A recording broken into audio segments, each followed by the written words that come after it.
यात्रा रही या लाहौर यात्रा रही हो वाजपेयी जी की, मैं उस यात्रा के अंदर था, मैंने सारे अनुभव लिए हैं ये। और इस अनुभव के बाद मैं ये मानकर चलता हूं कि पाकिस्तान का जो प्रधानमंत्री है उसकी ये राजनीतिक, आंतरिक राजनीतिक मजबूरी है कि वो भारत के विरोध का स्वर अपने यहाँ जब तक जीवित नहीं रखेगा वो सियासत नहीं कर सकता। जिस तरीके से कट्टरपंथी गुट, ISI, वहां की सेना, जो इस तरीके का जो एक ताना बाना है उसमें जमहूरियत केवल एक दिखावे के लिए है। और जो भी पोस्चर पाकिस्तान लेता है वो पोस्चर वो केवल एक अंतर्राष्ट्रीय स्तर पर अपनी छवि को बनाए रखने के लिए, दुनिया के देशों से आर्थिक सहायता लेने के लिए, इन तमाम कारणों से वो इस तरह का एक आडंबर रास्ता है, लेकिन वास्तविकता उसके विपरीत है। अनिल ठाकुर जी ये कह रहे हैं वास्तविकता बिल्कुल विपरीत है, हाथी के दांत खाने के और दिखाने के और है। इसको आपको लगता है कि पाकिस्तान के बारे में ये बात सही सटीक बैठती है? देखिए, ऐसा है कि अवाम हिंदुस्तान का, अवाम पाकिस्तान का ये अमन चैन चाहता है और इसमें कोई संदेह नहीं है।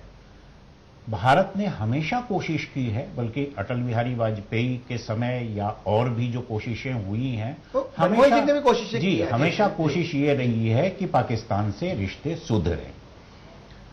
लेकिन पाकिस्तान, जैसा मैं कह रहा था कि वहां जो सत्ता के 3 केंद्र हैं, उसकी सबसे बड़ी विडंबना ये है कि कोई भी प्रधानमंत्री, चाहे वो इलेक्टेड हो या सैनिक शासन रहा है तो वहां तो खैर जाहिर है कि सत्ता सैनिक के हाथ में रही, लेकिन कोई भी इलेक्टेड ही हो, वो अपने तई, अपने मन से या खुले दिल से वो काम नहीं कर सकता है। इस बात को हमें भूलना नहीं चाहिए। एक इंटरनल जो है नियंत्रण वाली स्थिति जी, ISI है पीछे, जी, सेना है पीछे। जिस दिन नवाज शरीफ खुल के कुछ करना चाहेंगे और भारत के साथ वो दिल से हाथ मिलाना चाहेंगे, उस वक्त शायद वो न रहे उस कुर्सी पर जिस कुर्सी पर अभी बैठे हुए हैं, और इसकी आशंका हमेशा बनी रहती है और उनके मन में भी रहती है।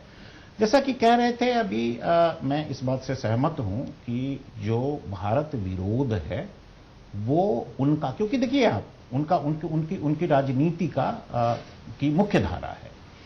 अब देखिए, इतने डॉजियर्स दिए गए कि आतंकवादी आपके यहां इस तरह से सक्रिय है। आपने बात कही ठाकुर साहब, आपने बात कही जो 3 मुद्दों की बात, यूसुफ जी, अल्लाह, आर्मी और अमेरिका, पॉल साहब भी इस टर्मिनोलॉजी को जानते होंगे, शैलेश जी, सभी लोग। ये जब 10 वर्ष पहले जब भी बात होती थी भारत पाक के रिश्तों में, तो 3 जो जुमला है AAA का सामने दिखता था।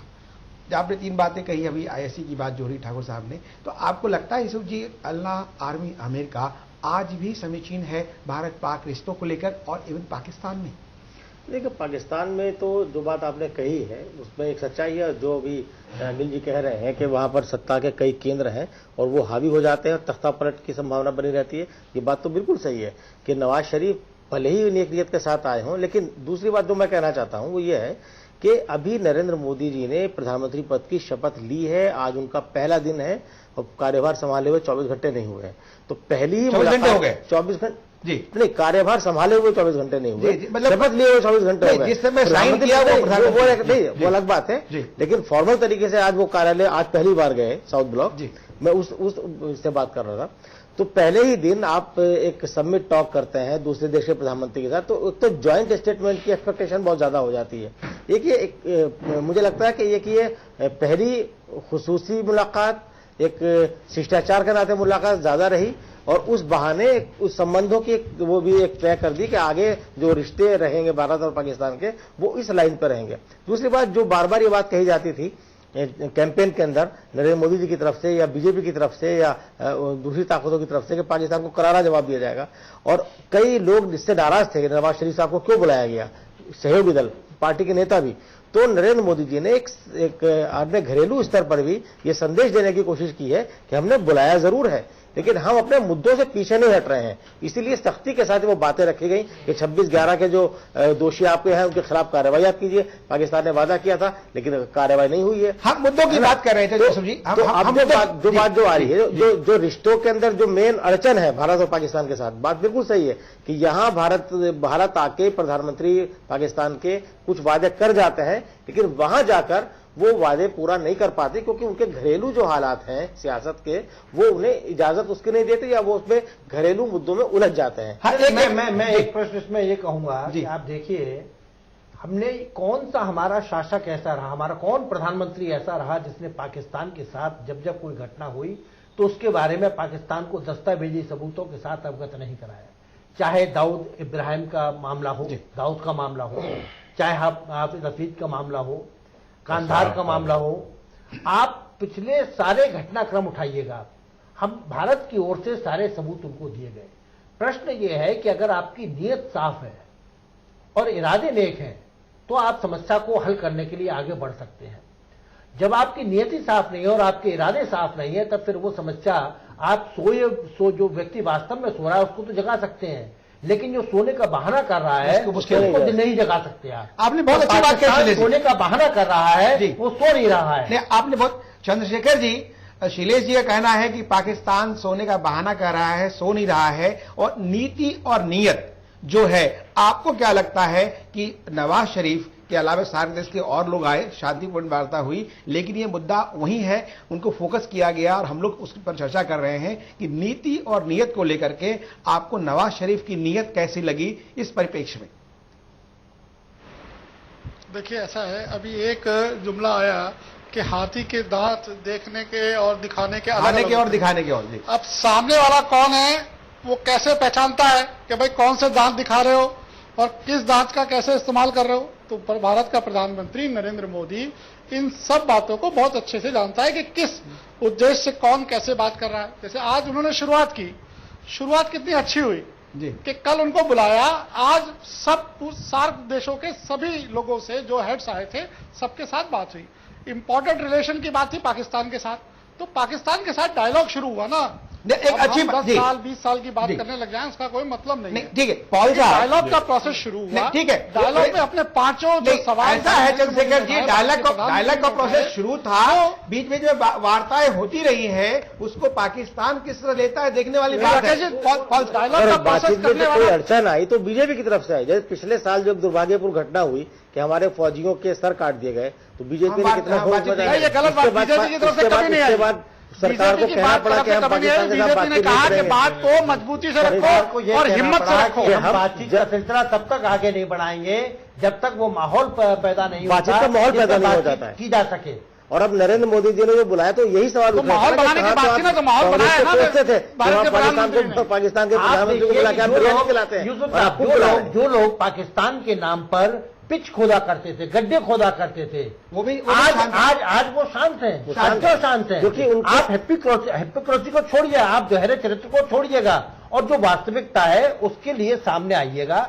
आपने एक अच्छा कदम उठाया, पूरा देश स्वागत कर रहा है, लेकिन वो दोहरा चरित्र उसके अंदर नहीं होना चाहिए कि हम एक तरफ हम विरोध करेंगे और दूसरी तरफ हम उसका समर्थन करेंगे। पॉल साहब, बड़ी अच्छी बात कही कि दोहरा चरित्र नहीं होना चाहिए। शैलेश जी ने 2012 में जरदारी की यात्रा राष्ट्रपति की और आज 2014 में नवाज शरीफ की यात्रा, दोनों यात्राओं को किस तरह से आप विश्लेषित करते हैं? दोनों में तुलनात्मक देखा जाए तो वो यात्रा अनौपचारिक थी, औपचारिक होते होते रह गई, ये अनौपचारिक थी, औपचारिक भी हो गई और हम लोग चर्चा भी कर रहे हैं और कई बातें निकल के आई। देखिए, शुरू से ही मैंने कहा कि शुरुआत अच्छी है, पॉइंट जब शुरू हुआ, ये कहां तक पहुंचेगा ये देखने की बात है, फर्स्ट बात। सेकंड बात, हमारे 47 के बाद 3 मेजर वार हो गई पाकिस्तान के साथ, तो हमारे अंदर एक इनहिबिशंस पैदा हो गई, उनके अंदर भी इनहिबिशन पैदा हो गई। तीसरी बात, मैं टेररिज्म में बहुत ज्यादा किसी हालत में डूबा रहा, जाता रहा, बॉम्बे में गया। ये आप देखिए, बॉम्बे के हादसे बाद 26/11 के बाद कितना ही हमने बोला कि ये है, दस्तावेज कुछ नहीं हुआ। उसके बाद अभी कुछ दिन पहले हमने ये बोला, भाई बबर खालसा के ये आदमी आपके पास है, BKI के ये आदमी आपके पास है, वधावा सिंह, महर सिंह आपके पास बैठे हुए हैं लाहौर के अंदर, और अब इनको हमें वापस तो दे दो। 14 नाम हमने दिए, आज तक उसकी कोई सुनवाई नहीं हुई। तो ये कह देना कि एकदम सब कुछ ठीक हो गया, ये नहीं ठीक। लेकिन जो आपने सवाल किया उसका जवाब, आज का वातावरण में थोड़ा सा फर्क है। दोनों जो प्राइम मिनिस्टर्स हैं वो राइट विंग है, राइट विंग है, ये भी राइट विंग से है और वो भी राइट विंग से 99 में भी राइट विंग वाले थे अटल जी और आज भी है, लेकिन उस वक्त कारगिल हो गया था। हाँ, तो मैं ये मैं नहीं भूलना चाहिए कि कारगिल हुआ था उस वक्त। जी, तो ये होने की वजह से कुछ एक मैन्यूवरेबिलिटी में फर्क आ जाएगा थोड़ा बहुत लेने देने में। लेकिन जो बात शुरू हुई है, मैं उसमें ये बता दूं, हत्तुल वसा यही कोशिश होगी जो आज तक करते रहे हैं कि चलो जी पहले ट्रेड का मामला सही कर लें, पहले इकोनॉमी का ठीक कर लें, बस शुरू कर लें ट्रेड। कोई कहा ट्रेड के बाद पीस आ जाएगा, कोई कहेगा पीस होने के बाद ट्रेड होगी। तो इसी मामले में फंसाने के बाद आप देख लीजिए, इसी चैनल से मैं आज को बता रहा हूं, आप 2 महीने 4 महीने 6 महीने वही मामला आएगा कि ट्रेड का फैसला पॉल साहब ने अपने अनुभव की बात कही और बहुत अच्छी बात कही कि कहीं मामला फिर वहीं आके ना अटके। हमारे सारे पैनलिस्ट हमको लगता है चंद्रशेखर जी ज्यादा होपफुल है। आशंका तो मुझे भी है और मैंने इसका जिक्र भी किया, लेकिन मुझे एक पॉजिटिव बात इसमें, एक सकारात्मक बात दिखाई देती है और वो ये है कि इस बार हमने बहुत जोरदार ढंग से पहल की है। हमने पाकिस्तान के शासनाध्यक्ष को हमने न्योता दिया, वो आए, हमने उनका स्वागत किया, हमने डेमोक्रेटिक ढंग से उनके सामने अपनी बातें भी रखी। अब पाकिस्तान कम से कम ये कहने की स्थिति में नहीं है कि हमारी तरफ से हाथ नहीं बढ़ा है। ये एक पॉजिटिव बात इसमें मैं देख रहा हूं। और दूसरी बात कि बातचीत का सिलसिला शुरू होना चाहिए। एक जो संवादहीनता की स्थिति आ गई थी, बातचीत का सिलसिला शुरू होना चाहिए। बहुत सारे ऐसे मुद्दे हैं जो सुलझाए जा सकते हैं, उन्हें सुलझाया जाना चाहिए। एक मुद्दा है जो मुझे लगता है शायद उस पर कभी सहमति नहीं बनेगी और भारत पाकिस्तान में कम से कम, और वो कश्मीर का मुद्दा, वो उस पर कभी सहमति बन नहीं सकती है क्योंकि भारत का अपना स्टैंड है, वो बहुत साफ है। पाकिस्तान का जो ढुलमुल रवैया है वो भी बहुत साफ है और उस पर जो भी शासन में रहेगा, शासन का प्रमुख रहेगा, उस पर अगर कोई समझौता करता है तो उसके साथ क्या हश्र होगा, यह इसका हम बहुत आसानी से मैं करूंगा। कश्मीर का मुद्दा अगर हल नहीं होगा, जिसकी संभावना ना के बराबर है, कहीं दूर दूर तक हमें नहीं लगता कि कश्मीर की समस्या किसी भी रूप में जाकर, लेकिन संभावनाओं को पूरी तरह खारिज कभी नहीं करना चाहिए। एक आशा हमेशा रहनी चाहिए। लेकिन कश्मीर को लेकर के जितने संवेदनशील हम हैं, पाकिस्तान उतना ही उग्र है। हमें ये नहीं भूलना चाहिए। जब जब हमने भारत और पाकिस्तान के साथ रिश्तों की बात की तो कश्मीर उनके सामने सबसे पहला मुद्दा आया। आज की भी जो बातचीत हुई है, अगर बातचीत की तफसील में जाएं और आप देखें कि जो हमारी विदेश सचिव हैं, विदेश सचिव से जब ये पूछा गया कि कश्मीर के मामले पर क्या हुआ तो उन्होंने उस सवाल को टाला और उन्होंने ये कहा कि दोनों देशों के सचिव स्तर की बातचीत होगी और उसमें इन सब मुद्दों को हम आगे बढ़ाएंगे। आपको क्या लगता है ज्यों-ज्यों दवा की मर्ज बढ़ता गया या मर्ज को उसमें से उसको दूर करने की बात है, रोग को दूर करने की बात है, पॉल साहब, ये दवा होती जा रही है, मर्ज बढ़ता जा रहा है, आपको लगता है कि ये जो है खत्म होगा? जो हकीम साहब अब आए हैं हमारे कंट्री में, वो एक बड़ा जबरदस्त मैंडेट लेके आए हैं।